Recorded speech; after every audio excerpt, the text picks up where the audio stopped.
అత్యాధునిక labs, international collaborations, advanced placements. మీ dream career ని రీచ్ అవ్వడానికి మీ best choice Godavari global university.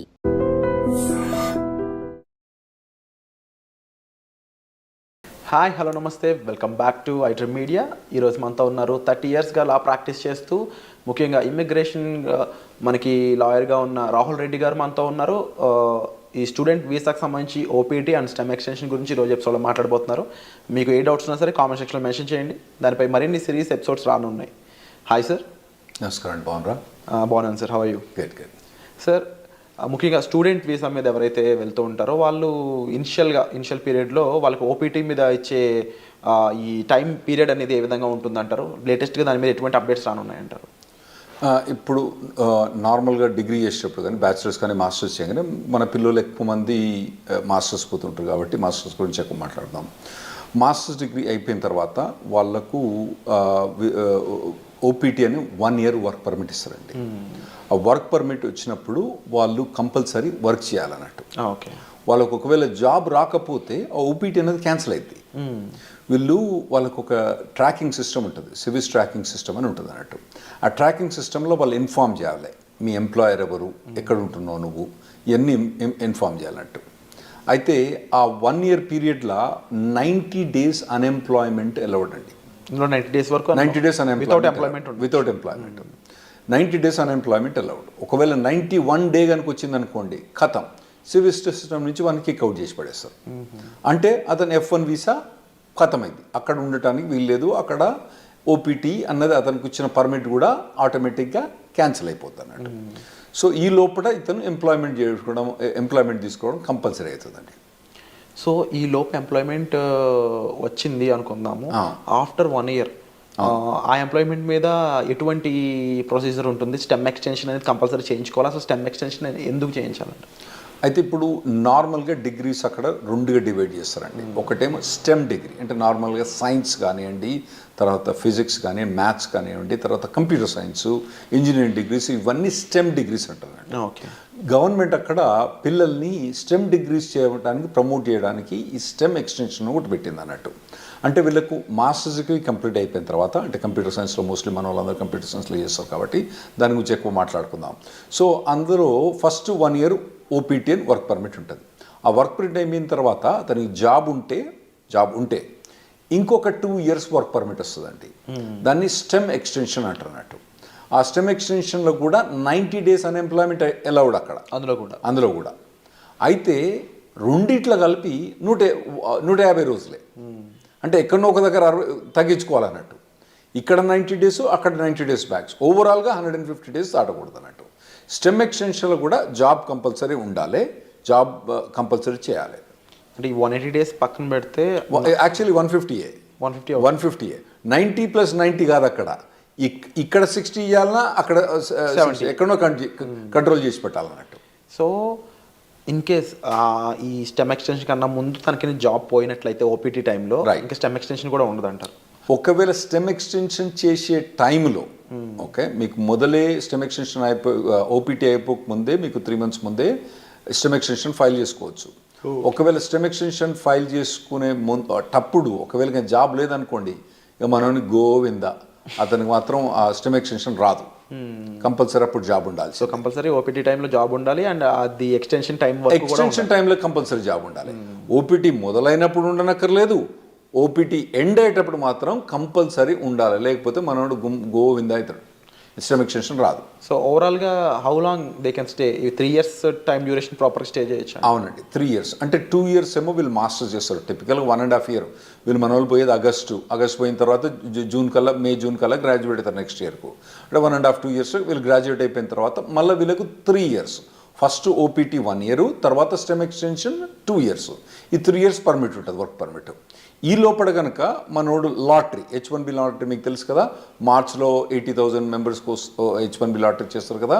అప్పుడు చేసినప్పుడు ఇతను ఎంప్లాయర్ H1B లాటరీ చేస్తే H1B వచ్చేస్తేనేమో ఖతం అన్నట్టు. ఓపీటీ స్టెమ్ ఎక్స్టెన్షన్ ఈ అబ్బాయికి అవసరం లేదు, H1B మూవ్ అవుతాడు అన్నట్టు. ఒకవేళ అప్పుడు కూడా రాకపోతే ఇక మళ్ళా వేరే వీసా పోవడం కానీ లేదా అంటే వెనకకు రావడం కానీ అవసరం పడుతుందండి వీళ్ళకు. ఈ ఓపీటీ స్టెమ్ ఓపీటీ రెండు సిమిలర్ అనిపిస్తుంది సార్, డిఫరెన్సెస్ ఏం లేవా ఈ రెండిట్లో? చాలా డిఫరెన్స్ ఉందండి. ఓపీటీ ఉన్న స్టెమ్ ఎక్స్టెన్షన్ చాలా డిఫరెన్స్ ఉంది.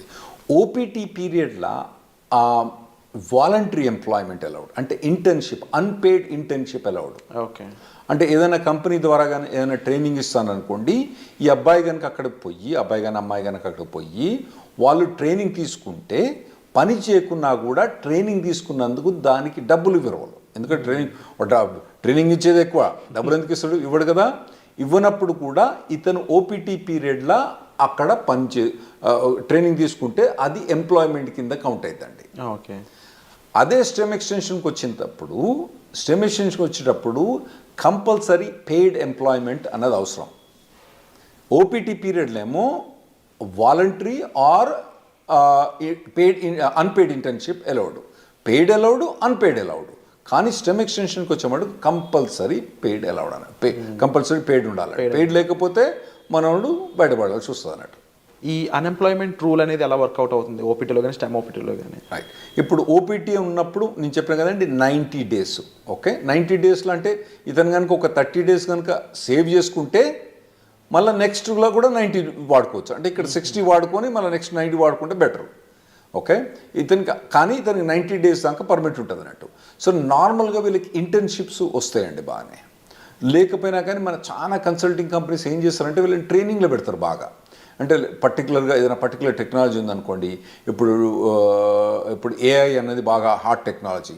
ఈ పొరగాళ్ళు ఏం చేస్తారు, ఈ పొరగాలను తీసుకొని మొత్తం అందరినీ మంచిగా ఒక ట్రైనింగ్ ఇప్పించేసి వాళ్ళకి బాగా పర్టికులర్ దాని మీద ట్రైనింగ్ ఇచ్చి ప్లేస్ చేస్తారు. అంటే ఎంప్లాయర్ కూడా లాభం ఉంటుంది, ఎందుకంటే వీళ్ళు ప్లేస్ చేసినప్పుడు వాళ్ళకి వచ్చే డబ్బులలో వాళ్ళ కమిషన్ ఉంటుంది కదా, అది బాగానే వాళ్ళకు ఉంటుంది కాబట్టి అట్లా చాలా. సో ఓపీటీ పీరియడ్ అన్నప్పుడు నార్మల్గా అయితే మన వాళ్ళు ఎవరికి కూడా ఇబ్బంది ఉండకూడదండి. ట్రైనింగ్ బాగానే ఇస్తారు, ట్రైనింగ్ బాగానే ఇచ్చే కంపెనీలు ఉన్నాయి, వీళ్ళు తీసుకునే కంపెనీ. స్టెమ్ ఎక్స్టెన్షన్కి వచ్చేటప్పుడు మాత్రం ఇబ్బంది అయింది. ఎందుకంటే స్టెమ్ ఎక్స్టెన్షన్ మీద ఉన్నప్పుడు పేమెంట్ అన్నది, పెయిడ్ జాబ్ అన్నది ఉండాలి కదా. అప్పుడు పెయిడ్ జాబ్ ఇంకా లేకపోతే మాత్రం మన వాళ్ళకి ఇబ్బంది అవుతుందండి అప్పుడు. సో ఓపీటీలో టైంలో అన్ఎంప్లాయ్మెంట్ అనేది ఉండకూడదు, అట్లీస్ట్ ఇంటర్న్గానే పనిచేసి ఉండాలి. రైట్. లేకపోతే కంపల్సరీ వెనక్కి రావాల్సిందే తప్ప. రైట్, కంపల్సరీ వెనక్కి రావాల్సిందే. సో ఈ టైంలో అంటే స్టెమ్లో కానీ ఓపీటీ టైంలో కానీ జాబ్ లేకుండా ఉన్న పర్సన్ లీగల్గా స్టే చేయడానికి ఏమైనా ఆప్షన్స్ ఉన్నాయి? అంటే నేను చెప్పినా కదండి, మొత్తం టోటల్గా 150 days అలౌడ్. ఫస్ట్ దాంట్లో 90 చేస్తే నెక్స్ట్ 60, ఫస్ట్ దాంట్లో 60 చేస్తే నెక్స్ట్ 90. ఏ దాంట్లో కూడా 90 కన్నా ఎక్కువ చేయరాదు అన్నట్టు. అంత మటుకు అన్ఎంప్లాయ్మెంట్ అలౌడ్.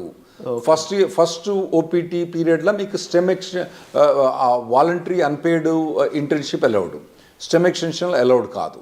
సో మీరు అన్నది కరెక్ట్. ఒకవేళ కనుక ఆ 150 days కూడా క్రాస్ అయితే అతను లీగల్ స్టేటస్ పోద్ది. ఇవన్నీ ఇన్ఫర్మేషన్ ట్రాకింగ్ ఎక్కడ ఉంటుంది అంటే సివిల్ సిస్టంలో ట్రాకింగ్ ఉంటుంది అన్నట్టు. వాళ్ళు ట్రాక్ చేస్తూ ఉంటారు అన్నట్టు. ఇవన్నీ వీళ్ళు చెప్పాలి, పిల్లలు పోయి వాలంటీర్గా నాకు జాబ్ పోయింది పోలేదని. అందులో కూడా ఇన్వెస్టిగేషన్స్ అవుతూ ఉంటాయి అప్పుడప్పుడు. ఒకవేళ మనోడు జాబ్ చేస్తాడనుకోండి, జాబ్ పోయిందనుకోండి, వీడు చెప్పలేదనుకోండి, దెన్ అతనికి ప్రాబ్లం రావచ్చు. ఇంకోటి ఏంటంటే కంపెనీ కూడా ఇన్ఫార్మ్ చేస్తుంది కాలేజ్కు, అరే నాయన మా దగ్గర పనిచేస్తాడు కానీ ఇప్పుడు వీడు మా దగ్గర లేడు అని చెప్పి వాళ్ళు కంపెనీకి ఇన్ఫార్మ్ చేస్తారు, మన యూనివర్సిటీకి ఇన్ఫార్మ్ చేస్తే వీళ్ళని టర్మినేట్ అయిపోతారు అన్నట్టు. సో ఆ పీరియడ్లో ఎంప్లాయ్మెంట్ అనేది చాలా అవసరం అండి. అయితే ఈ స్టెమ్ ఎక్స్టెన్షన్లో 40 hours జాబ్ అవసరం లేదు, 25-30 hours జాబ్ కూడా చేసుకోవచ్చు. ఒకవేళ కనుక అతనికి తక్కువ జాబ్ ఏదైనా దొరికింది అనుకోండి, తక్కువ టైంలో దొరికింది అనుకోండి, స్టెమ్ ఎక్స్టెన్షన్లో ఆ 25 hours 30 hours కూడా చేసుకోవచ్చు అన్నట్టు. ఇది స్టెమ్ ఎక్స్టెన్షన్ ఫస్ట్ 1 year కాదు, తర్వాత నెక్స్ట్ 2 yearsలో. ఓపీటీలో ఇన్ కేస్ ఈ ఫ్రీ జాబే ఉంది ఇంకా, అవును, నెక్స్ట్ స్టెమ్ ఎక్స్టెన్షన్ ముందు కూడా ఫ్రీ జాబే ఉంది అంటే ఓపీటీ నుంచి స్టెమ్ ఎక్స్టెన్షన్ పోయేటప్పుడు ఆ స్టెమ్ ఎక్స్టెన్షన్ జాబ్ అనేది కంపల్సరీ పెయిడ్ జాబ్ ఉండాలి. లేకపోతే యుఎస్సిఐఎస్ పర్మిషన్ ఇవ్వదు, స్టెమ్ ఎక్స్టెన్షన్ ఇవ్వదు. సో లీగల్గా వీళ్ళు ఎలాంటి అప్లై చేయొచ్చు? ఫర్ ఎగ్జాంపుల్ అప్పటికి జాబ్ ఫైండ్ అవుట్ చేయకపోతే లీగల్గా ఇంకేం చేయలేరు అంటారా? అవునండి. స్టెమ్ ఎక్స్టెన్షన్ అప్పుడు కనుక ఒకవేళ కనుక ఫస్ట్ 1 yearలోనేమో వీళ్ళకి ఇంటర్న్షిప్ జాబ్స్ ట్రైనింగ్స్ బాగానే ఉంటుంది. ఆ తర్వాత కనుక వీళ్ళకు ఒకవేళ కనుక పెయిడ్ జాబ్స్ కనుక దొరకకపోతే ఖతం, సో వీసా చేంజ్ అవ్వడం లాంటి ప్రొసీజర్ ఏమైనా ఫాలో అవ్వచ్చు? అవునండి, అప్పుడు వాళ్ళు B2కు చేంజ్ ఆఫ్ స్టేటస్ ఫాల్ కావచ్చు, లేదా అంటే మళ్ళీ కాలేజ్ పోయి ఇంకో మాస్టర్స్ డిగ్రీ చేయొచ్చు, మళ్ళీ లేదా అంటే డాక్టరేట్ డిగ్రీ చేయొచ్చు, లేదంటే వాళ్ళకు ఒకవేళ H4 ఆప్షన్ ఉంటే H4 చేయొచ్చు, లేదా ఇండియాకి రావాలన్నా ఇండియాకి రావచ్చు, లేదా కెనడాకి పోవన్నా కెనడాకి పోవచ్చు.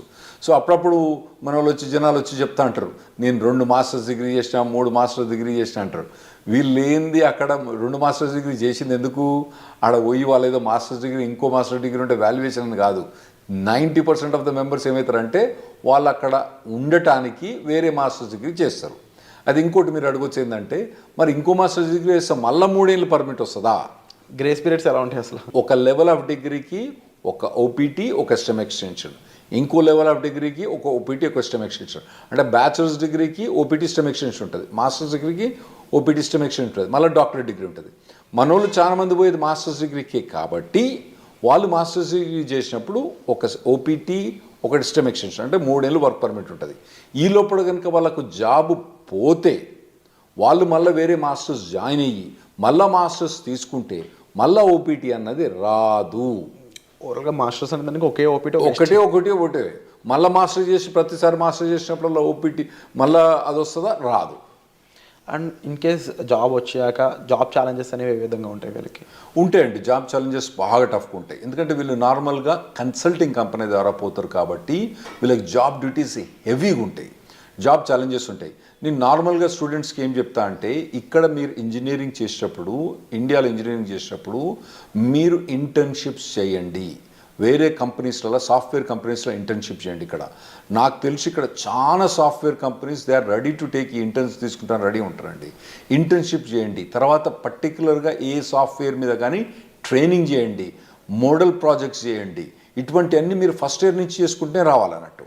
అంటే ఎలాంటి ఇండస్ట్రీస్ మోస్ట్లీ OPTని స్టెమ్ని ఎక్కువ రిక్రూట్ చేసుకుంటాయంటే? ఇప్పుడు అంటే మన వాళ్ళందరూ ఐటీలో పోతుండ్రు కాబట్టి ఐటీ ఇండస్ట్రీ గురించి మనకు ఎక్కువ ఉంటాయి. అంటే వేరే ఇండస్ట్రీ అంత మెచ్యూర్ కాలే.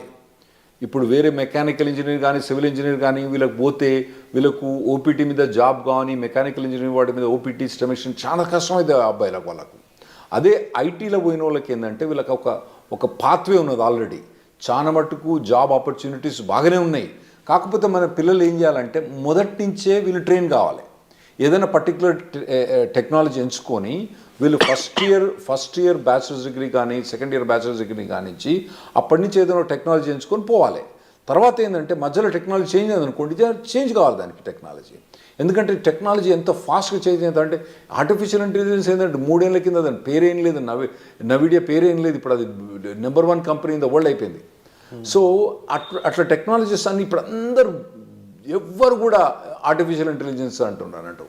అది కొందరు కొన్ని కంపెనీస్ పనిచేసేవాళ్ళు చెప్తారు, మాకు అసలు ఆర్టిఫిషియల్ ఇంటెలిజెన్స్ అవసరం లేదు, కానీ మా కంపెనీలో ఎందుకు హైర్ చేస్తున్నారో లేదు, వాడు రెజ్యూమ్ మీద ఆర్టిఫిషియల్ ఇంటెలిజెన్స్ బెటర్, వానికి ఒక ఏదైనా కోర్సు కానీ ఏదన్నా ఒక 5 months ఎంప్లాయ్మెంట్ కానీ ఇంటర్న్షిప్ కానీ ఉంటే తీసేసుకుంటారు మా దగ్గర అని చెప్తాను వాళ్ళు. సో అటువంటి హాట్ టెక్నాలజీస్ ఉన్న వాళ్ళు వీళ్ళు చూస్ చేసుకోవడం బెటర్. కాకపోతే కొద్దిగా మొదటి నుంచి కూడా ఒకవేళ, ఎందుకంటే ఇప్పుడు AI అంటున్నారు, అంతకుముందు డేటా సైన్స్ అన్నారు, రేపు ఇంకోటి అంటారు. సో ఇటువంటి ఏ ఒక్క టెక్నాలజీ కూడా ఒక పర్సన్ ట్రైన్ అయితే ఆ టెక్నాలజీ మారినప్పుడు ఈజీగానే అడాప్ట్ అయిపోతారు.